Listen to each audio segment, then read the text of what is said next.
Hello, today we're checking out the ANBERNIC RG552 retro handheld console. Firstly, let me thank Banggood for making this video possible. They sent me this sample to review and there is a product page link in the description. At the time of making this video, the RG552 is ANBERNIC's top of the line handheld, featuring a 5.36 inch multi-touch IPS screen, a 64-bit hexa-core 1.8 GHz processor and dedicated Mali GPU. There is 4GB of onboard RAM and 64GB of onboard storage. The storage memory is expandable via a micro SD card slot. A key feature of the console is its dual boot feature into either Android or the dedicated Linux-based retro gaming emulation suite that is included on a 16GB SD card. There are two SD card slots located in the bottom edge of the unit. When the console is powered on with the emulation OS card seated in card slot 1, the handheld will boot from that drive. The second card slot is for adding extra storage, effectively where your games will be stored. And my RG552 did come with an additional 64GB SD card packed with thousands of games covering multiple systems. Before we check that out, let me show you Android on this handheld. Mine came with Android 7.1.2, but newer ones now come shipped with Android 11. If, like me, you do have this older version of Android installed, you can upgrade to Android 11, but you will need to do that from an image file. In the description, I have linked to a guide I found online on how to do that.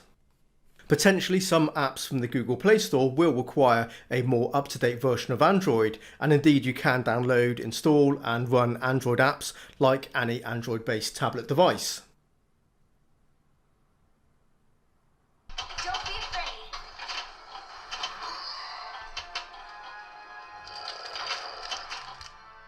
The screen produces a nice sharp image with good screen brightness and the colours are vibrant. The built-in speakers are also doing an excellent job here, clear and loud.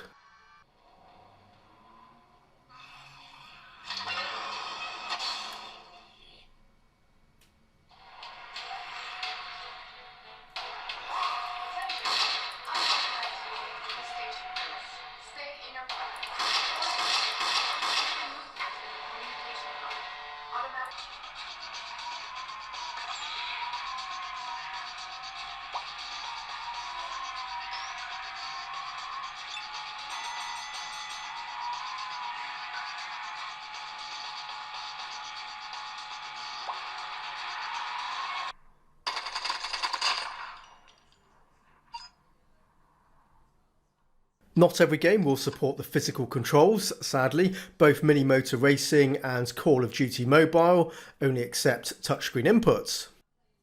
ANBERNIC has included an overlay tool that is meant to overcome this limitation. However, I was not able to get this to work in either of these games.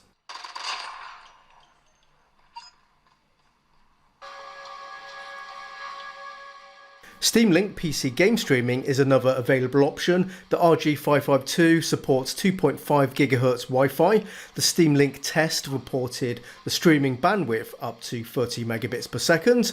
This was sufficient for smooth stutter-free gaming.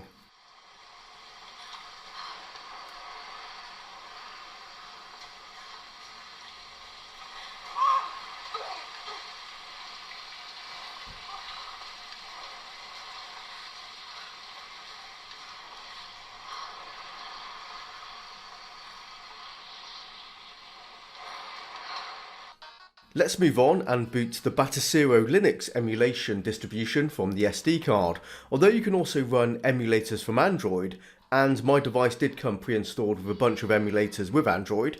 Batasero Linux is a much more pleasant, user-friendly way to access your retro games library from an organised, easy to navigate menu system.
I do own other ANBERNIC handhelds, and Soul Calibur is a title I wasn't able to run smoothly on those consoles until now.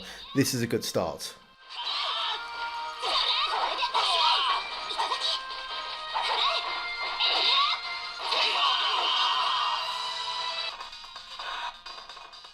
The console will chew through the 8 and 16-bit systems, and there's plenty of titles on the SD card to keep you entertained for months if not years ahead. Simply put, there's thousands of retro games here, so it is pretty much well covered. As for the 32-bit systems, there's only a handful of games included. That's much to do with the size of the ROMs being substantially larger than the old cartridge-based systems.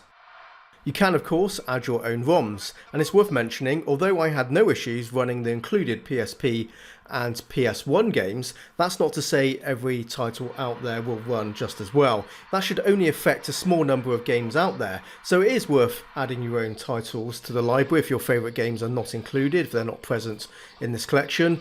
Yeah, you know, it's just a bit of a gamble really with emulation. You're going to get some performance issues from time to time and emulation glitches, but usually, you know, that's only affects, as I said, a small number of games, so you should be good for the most part. Hook up the RG552 to a TV set and plug in a gamepad for the full console experience. Unfortunately, there is no Bluetooth support, so only wired gamepads are supported, and since there's only a single USB-C socket, two-player gaming is really out of the question. That said, the external gamepad is an extra controller, and the built-in controls on the RG552 still function, so effectively we do have two sets of controls. Technically, yeah, two inputs, but this would make for a rather awkward two-player setup. Sadly, the lack of Bluetooth really does hold back the full potential of the RG552 as a standalone console. What a shame, because otherwise I'm really enjoying using this device. I do have a quick tip to share with you if you do plug in a controller. The system will register the gamepad as player 2, and you may find some games won't recognise the input or start the game in two-player mode. From the main menu, press the start button and change the control settings so input player 1 is your external controller, and don't forget to reset this later when using it as a handheld.